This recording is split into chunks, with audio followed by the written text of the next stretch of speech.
Blues, your daily podcast on the St. Louis Blues. Part of the Locked On Podcast Network, your team every day.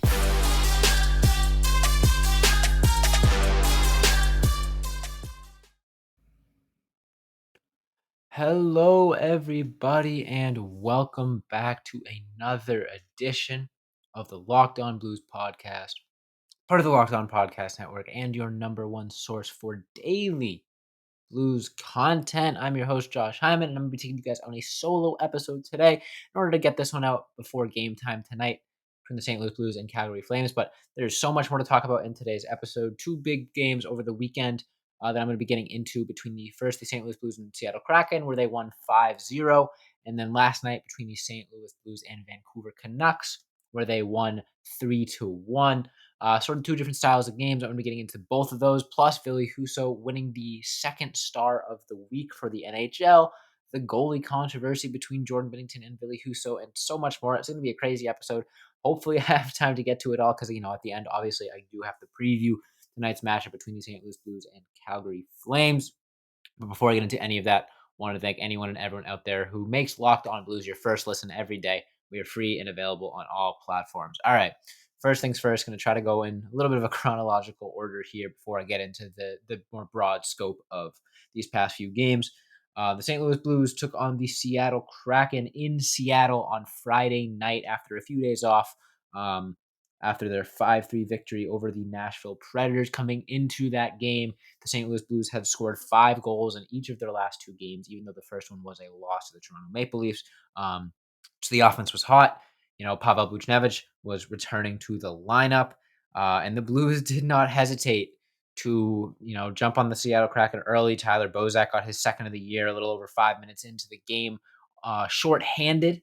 And then 5 minutes later, Braden Shen got his 8th goal of the season on the power play. So there you go. You got 2 different ways to score early on. And then after that, Pavel Buchnevich put the Blues up 3-0 just 24 seconds into the third period at even strength. There you go. You got 3 different ways to score early from the St. Louis Blues. And then Colton Parayko scores on the penalty shot, the first defenseman to score on a penalty shot in St. Louis Blues history. Historic moment there. And 4 different ways to score. Power play, shorthanded, even strength, penalty shot. Only the 3rd time in St.Louis Blues history that they've scored 4 goals 4 different ways. The only thing they were missing from turning into a Mario Lemieux night was the Kraken pulling their goalie at the end there to let the Blues get an empty net goal. Didn't happen, but Jordan Kyrou did add to the goal total, scoring his 15th of the year from Robert Thomas and Brandon Saad to put the Blues up 5-0, and that is where the final score ended. Ville Husso earned himself first star of the night honors with a shutout, continued his strong stretch of play, and that earned him the start in the Blues' next game, Sunday night, against the Vancouver Canucks. But before we get into that, I do want to talk a little bit about the Seattle game. Obviously Seattle is a team that struggled a lot this season. Definitely a game the Blues were expected to win. However, winning in such a dominant fashion against any team in the NHL, even if it's a bad team, is impressive, and winning the way that the Blues did with 4 goals 4 different ways is incredibly impressive. And I think it just goes to show how dominant the Blues have been in so many different aspects of the game, because not only is their offense scoring a ton, they're getting it differently. They're not just, relying on speed and skill all the time. They got some lines that can go out there and, batter you down physically and wear on you physically, and get those dirty goals. But then you got guys like Jordan Kyrou and Robert Thomas, who are all just speed and skill, and makes it tough on the defense to even keep up with them. And I think that showed perfectly in the Seattle game. The fact that they scored shorthanded, and then on the power play, and then on even strength, and then on a penalty shot. Like, what are you going to do if you're a defense matching up against the Blues? You know that anytime they're on, anytime in the game, no matter what the situation is, they're a threat to score, because they have 4 lines of forwards who can put the puck in the net, whether it's, the first line or like the Russian line with 3 guys that we know can score, or that 4th line with a guy like Tyler Bozak, who's sneaky, and always a threat to, put the puck in the net, being in the right place at the right time. You really can't take shifts off against the St. Louis Blues, and that showed in that Seattle game. It was a little bit closer than the score indicated. I think, yeah, it was 5-0, and the Blues really just outplayed them in every aspect of the game. But the shots were 31-27. It's not like the Blues dominated every second of the game. Um, it's just the quick strike ability of the St. Louis Blues has been their number one asset this year. Just the ability to turn sort of nothing into something, go down in an odd man rush and convert, more often than not. Or a guy like Colton Parayko, joining the rush and getting himself a penalty shot. It's a luxury to have a defenseman that can beat out opposing teams, forwards and defensemen, to get himself a breakaway and have the strength on the puck and all that to earn a penalty shot, and then the patience to score on that penalty shot. It was a beautiful thing to see, a beautiful sight to see for the St. Louis Blues. So they did come away with a 5-0 victory, and that led them into the Sunday night battle in Vancouver against the Canucks without Pavel Buchnevich because of the weird COVID border rules. So they did not have Papa Buchnevich, and just looking at the shots here, it definitely showed. The Blues struggled offensively to generate a ton in that game. They got outshot 39-17, just domination from the Canucks, but it wasn't enough. The Canucks got the first goal, and the Blues shut things down after that. I'm gonna be getting into more of the individual performances in the second segment of today's episode. But overall, a really strong performance from St. Louis Blues in that Canucks game. They didn't continue their streak of scoring 5 goals, but they only had 17 shots, and Billy Husso, shut down the Canucks when he needed to. Definitely a really strong victory for the Blues. I'm going to be getting into that and then transitioning into Billy Husso's performance in general after this break. But first, I want to tell everybody at home about our good friends over at Built Bar. It is the new year, so that means New Year's resolution. And if yours is about getting fit or eating healthier, make sure you include Built Bar in your plan. Built Bar is the protein bar that tastes like a candy bar, maybe even better than a candy bar. Built Bar makes it easier to stick to your resolution because it tastes so good you'll want to eat it.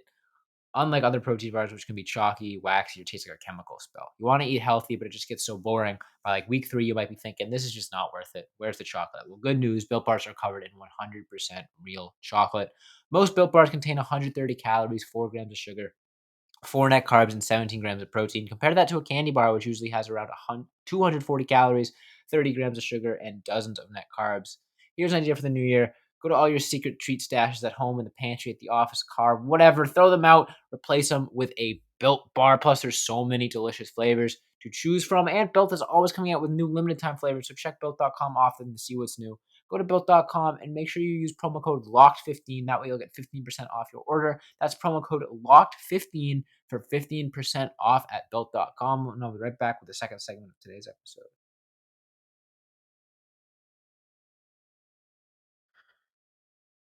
All right, so the Blues took on the Vancouver Canucks last night, Sunday night in Vancouver, without Pavel Buchnevich, who had recently returned from protocols but could not travel to Vancouver just yet. He is going to be in Calgary tonight, so I'm going to be talking about his impact. As soon as I get through this game and Billy Husso's performance, like I said, busy action-packed episode. I'm going to try my best to get to it all. But anyways, I do want to talk a lot about the first, not a lot, but I want to emphasize the first goal that the Blues scored in that game against the Vancouver Canucks, because it might have been the most impressive deflection I have ever seen. No exaggeration. Justin Falk joins the rush with Oscar Sundqvist on a 2-on-1. Slides the puck over to Sundqvist, immediately turns around 360s, takes a bad angle shot from, a 45-degree angle on the net. Sundqvist fires it. Justin Falk tips it up over the shoulder of, I don't remember who the Canucks had in goal. Let me find that out real quick, because I do want to give credit where credit is due. Completely. Puts the puck up over the shoulder of, it's not gonna tell me. DiPietro, that's right. That's right. Puts the puck up over the shoulder of DiPietro. Couldn't have aimed it any better if it were a wrist shot, much less a deflection from a defenseman. Incredibly impressive stuff from Falk there. Just such an aesthetically pleasing goal to watch. Especially the slow-mo replay is so cool to see the puck change direction and literally just go into like a tiniest little opening in the top corner of the net. Beautiful stuff from Falk there, and a great way for the Blues to get on the board after giving up the first goal. After that, they continued to really just put the pressure on. The Canucks were generating more shots, but Blues did a good job of generating some high danger scoring chances, and they did get a power play, which they took advantage of early in the second period with Braden Shen scoring a goal. He's been on fire lately. Definitely a guy that was a little bit slow to start the season.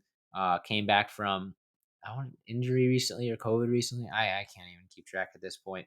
And has been playing really, really strongly in his past few games, scoring on the power play there off of another sort of a deflection off of a great pass from Vladimir Tarasenko. Tarasenko found Shen out front. Um, and it was one of the easiest goals Shen will ever score. Just had a stick in the right place at the right time to beat DiPietro there. And then later in that period, who but Jordan Kyrou fires a harmless looking shot from, almost the blue line, which just beats DiPietro. Another pass from Tarasenko. So Tarasenko continues to pile up the assists this year, his 24th assist of the season. And Jordan Kyrou with his 16th goal of the year for the St. Louis Blues. I think that puts him into sole possession of first place in terms of the Blues goal scoring. I could be wrong there. But I think Jordan Kyrou is in first in terms of goal scoring for the St. Louis Blues, and points as well. 41 points in 37 games. He's had a really, really strong year. As we all know, we haven't shut up about him on this podcast. But great year from him and a great goal from him. That's the danger that a guy like Jordan Kyrou brings. A harmless looking shot, like I said, not a whole lot of zip on it. Not the most well placed shot by any means. But he's Jordan Kyrou, and he just has a way with it where he can beat an NHL goalie on a shot like that, put the Blues up 3-1, and from then on they just didn't look back. Ville Husso played incredibly strong the remainder of that game to keep the Canucks attack from or even coming close to tying the game up, much less getting a goal. Um, the Blues definitely had pressure there for a little bit, but the Canucks really outplayed the Blues, I think, overall, especially late in the third. They put a ton of pressure on. Like the shot total, like I said, was 39-17. Anytime you get outshot by that much, it's a miracle if you stay in the game, much less win it, much less only give up one goal, which is what Ville Husso and the St. Louis Blues did. Now, to transition this sort of into the goalie controversy talk that everyone's been loving so much. Ville Husso earned himself the second star of the week, and it was absolutely deserved.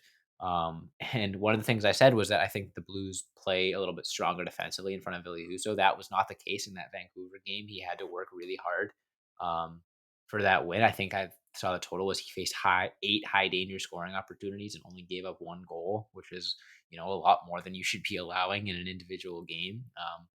A lot more stress than you'd want to put on your goalie. But Ville Husso stood up to the task and played really well, and therefore earned himself the second star of the week for the NHL. He's been 5-0-0 in his last 5 games with like a 970 save percentage. He's been unbelievable for the St. Louis Blues. I believe Jordan Binnington's getting the start tonight in Calgary. There's no direct tweet that I could find that links it, but in the lines that were tweeted out by Jeremy Rutherford, Binnington is listed first in the goalie position, and they did play last night, so it would only make sense for Binnington to get back in the cage tonight. Second night of a back-to-back, those are always tough, especially in the Canada road trip, playing late nights. The travel is tough. So it's definitely going to be a test for the St. Louis Blues. And we'll be getting into that a little bit more in the second half of this segment and then the third segment as well. But talking about Ville Husso and the goalie controversy, I think Jeremy Rutherford released a really good article on The Athletic detailing the battle of the two goalies. And one thing that he mentioned is that Jordan Binnington has faced stiffer competition in terms of the teams that he's played against, and I definitely think that's true. I think Ville Husso has gotten to play against some of the worst teams in compared to Jordan Binnington, but the statistical difference between the two of them I think is a little bit greater than simply just chalking that up to quality of opponent. But that being said, I think Jordan Binnington hasn't been necessarily as bad as the numbers might seem, especially when stacked up against Ville Husso's. Ville Husso's numbers this season are ridiculous. So anytime you're going to put a goalie's numbers, in comparison to what Ville Husso's been doing, it's going to look not great. So I think Jordan Binnington gets a little bit of an unfair rap there because he's been very strong for the Blues. He hasn't been bad by any means. He hasn't been a liability by any means. It's just Ville Husso has been playing extremely good hockey. It's not like Jordan Binnington lost the starting job. It's that Ville Husso came in and played unbelievable hockey over the past 2 weeks where you really can't say, oh, yeah, you're the backup. We're going to go back to you. We're going to go back to the other guy and let you sit on the bench. No, anyone comes out and does what Ville Husso does. In any situation in the NHL, they're going to earn the starting spot at least temporarily, no matter who's the main starter goalie. But that being said, Jordan Binnington is on the first year of a 6-year deal, I think. So there's no indication that this is a long-term thing for the Blues. Ville Husso's performance has been over like a 10-15 game sample size. So you really can't put a whole lot of stake in it. But the thing is, as long as this streak lasts, ride the hot hand, and that's what Berube's been doing. Giving Billy Husso, consecutive starts and letting Jordan Binnington know his place, sort of. I think tonight will be a huge test, depending on who's in net. I would assume it's Binnington, but if it's Husso, again, another huge test. Uh, would probably be the first time in Husso's NHL career that he's played on back-to-back nights, if I had to guess. If that's the case, and if Jordan Binnington's starting, which again I assume he is, so that's kind of how I'm going to be talking about this game. Hopefully, I'm correct, or else I'll sound a little silly. But if Jordan Binnington is starting tonight, an opportunity for him to get back and prove why he deserves to be the starter in this lineup. Berube has come out and said, Binnington's a classy guy. He knows what he wants to do. He wishes nothing but the best for Billy. And as much as I believe that's true, there's also a part of him that's frustrated and itching to get back out there and, prove his worth for the team.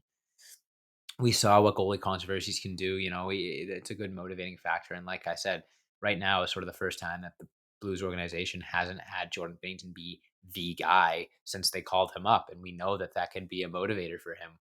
We saw what it did for him in the cup run, almost getting sent down to the ECHL, and then a month or so later getting called up to the big league and putting on a show. So I think this can only be good for the Blues in the long run. I'm anticipating seeing Binnington play tonight and prove why he deserves to be the starter of this team in the long run. Because as good as Ville Husso has been, I still think it's Jordan Binnington's spot to lose. Um, but it's definitely more up in the air than it usually is. So I'm going to be talking about tonight's matchup between the St. Louis Blues and Calgary Flames in the third and final segment of today's episode. But first, I want to tell you guys about our good friends over at Bet Online. Bet Online would like to wish you a happy new betting year as we continue our march to the playoffs and beyond. Bet Online remains the number one spot for all the best sports wagering action for 2022, new year, and a new updated desktop and mobile website to sign up today and receive your 50% welcome bonus on your first deposit. Just use our promo code Locked On to get started. From football, basketball, hockey, boxing, and UFC, right to your favorite Vegas casino games. Do not wait to take advantage of all the amazing offers available for 2022. BetOnline is the fastest and easiest way to wager on all your favorite sports. BetOnline, where the game starts, and I'll be right back.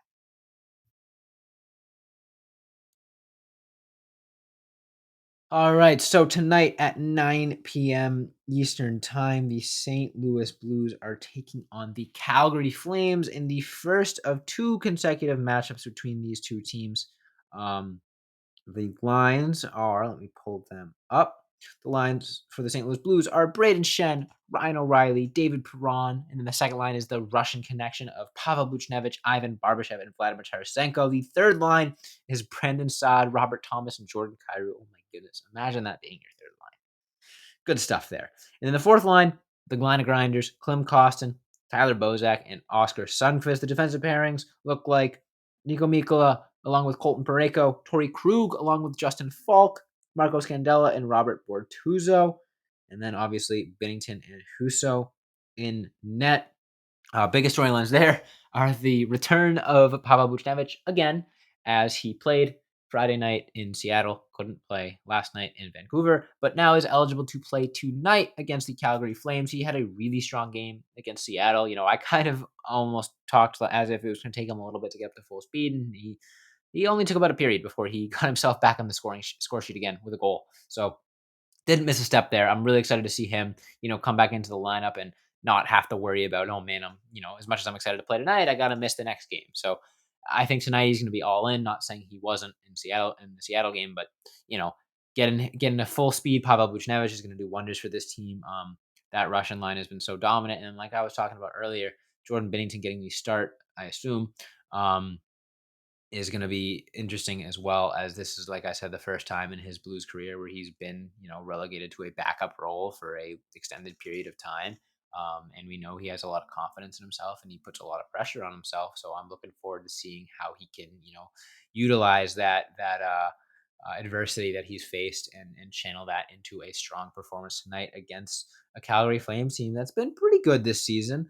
Not one of the cream of the crop teams, 18, 12, and 6, hovering right around 500 if you include overtime losses, but a pretty strong record for the Flames there. Right out of it in the wild card race, they haven't played a lot of games. They've only played 36 games. So fresh legs, you got to assume, and also a hungry team being sitting 2 points back of the San Jose Sharks for the wild card. Right when you get to this point in the season, the Blues being exactly halfway through, this is when the roller coaster starts going down. Every game gets a little more intense. You kind of start looking at the playoffs and saying, all right, We're over the halfway mark of the season. We know what we've got as a team. We know what these guys have got as a team. We're not, the feel out process is over. And you start to see more consistent hockey and the games start mattering a little bit more. And it's easy to say, okay, halfway point. This is the perfect time to sort of start to up that intensity. I think that's what I expect to see out of the Blues tonight, especially second night of a back-to-back Western Canada road trip. Always a difficult time for any NHL team. Um, but they do, and they do play the Calgary Flames again on Thursday. So that playoff atmosphere that I was kind of talking about will be the case here in tonight and Thursday's game. You get, an extended period of time to look at a team and say you got back-to-back games against them, and whatever happens tonight will, add into the game plan for Thursday. I'm looking forward to seeing this team play tonight because they're, I don't know, they're close to fully healthy. Are they fully healthy? Um, They might be fully healthy. I can't remember at this point. I can't keep track. But a very full strength lineup for the St. Louis Blues. The depth is crazy. Like I said, that Saad Thomas Kyrou third line is ridiculous for an NHL team to have as their third line. And that fourth line as well is really strong as well with Klim Kostin, Tyler Bozak, and Oscar Sundqvist. I'm looking forward to tonight's game. I think it's going to be a good opportunity for the Blues to continue their role. Lately, they've won games in different ways. They, put up 5 in back-to-back games, and then they won sort of a defensive battle against the Vancouver Canucks. So I'm looking forward to see them probably combine both of those strategies. I don't think they're going to just roll this Calgary Flames team like they did against Seattle and like they kind of did against Nashville. I didn't really roll them, but they put up a lot of goals. And I also don't expect them to kind of have their backs up against the wall and come away with a victory like they did against the Vancouver Canucks. The Blues and Flames always play each other really, really well. They're similarly styled teams. They have a similar, style of play, physicality and speed sort of combined. So it's always been a good matchup between these teams. It's always been very competitive, and I'm expecting to see that tonight. I'm expecting to see, like I said, competitive hockey. Um, and so close to a playoff atmosphere. Second half of the season, you really want to start ramping things up. And that being said, you got a lot of pressure on the St. Louis Blues to continue their stretch of hot play, and I think they will because they've really stepped up to every single challenge that they faced this season, and knocked it out of the park with the exception of a few games here and there. They've really dropped the ball. I think every time they've been faced with adversity, every time they've been faced with a tough game, they've come out and they've competed. They've competed hard. That being said, we are reaching the end of today's episode, so I'm going to make my pick for locked on player of the game. Even though Tommy's not here to make his, just don't want to give someone a shout out. Looking at this lineup, looking at these lines, it's pretty easy to say like a guy like Jordan Binnington is the pick for locked on player of the game. If he is indeed starting, which again, I'm sure he is. I don't know why I'm just doubting myself. Just don't want to sound like an idiot if a tweet comes out the second I stop recording that says, and Billy Huzo gets to start tonight.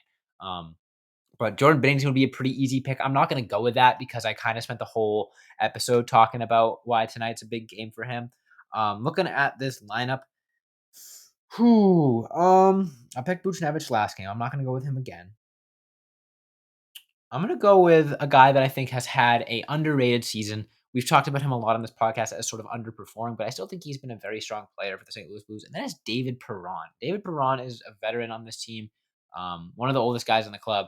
Had a career year last year, isn't matching those totals this year, but has still been a really valuable player for this team and is finding himself on the first line tonight with Braden Shen and Ryan O'Reilly, and in a game where I think he's going to be really evenly matched.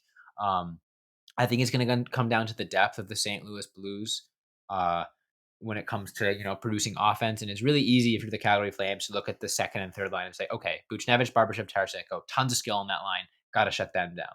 Brendan Saad, Robert Thomas, Jordan Kyrou, ton of skill on that line, got to shut them down. And then you look at that first line and you see Braden Shen, Ryan O'Reilly, David Perron, and it's probably a little easy to discount them if you're facing them just because those second and third lines are so scary from a skill standpoint that the two-way play of guys like Ryan O'Reilly and David Perron coupled with the speed and tenacity of Braden Shen, it'd be pretty easy to overlook. And if that's the case, I would expect that line to get a lot done tonight. And David Perron's like kind of the pinnacle of consistency for the St. Louis Blues. You know what you're getting out of him on any given night, no matter what. It hasn't led to as many points as maybe he would have liked this season, but that doesn't mean he hasn't been playing good hockey. And I think if that is the case that I suspect, where that first line sort of gets discounted a little bit by the Flames, and they're not paying as much attention to that line as they are the second and third line. I think it's going to be a really good opportunity for them to thrive. And David Perron is a guy that is really strong in games like this. If it's a two-way game, which I suspect it's going to be, a bit of a grinded out game, like I suspect it's going to be, David Perron is a perfect candidate for a guy that's going to break through and be in the right place at the right time to get those dirty goals, get those gritty goals. So David Perron is my pick for Locked On Player of the Game. I'm really looking forward to tonight's game. I hope you guys all are too. If you are, make sure you tweet us at Locked On Blues. And if you want to listen to this podcast, make sure you hit that follow or subscribe button on whatever podcast platform you're listening to us on. Subscribe to us on YouTube as well at Locked On Blues. Hit that notification bell. That way, whenever we upload a new episode, you guys can get notified, leave a comment, all that good stuff. Like I said, follow us on Twitter, Instagram, TikTok, and Facebook at Locked On Blues. Follow me on Twitter at Josh Hammond NHL. Follow Tommy on Twitter at TWelcher15. Thanks so much for listening. And as always, let's go Blues.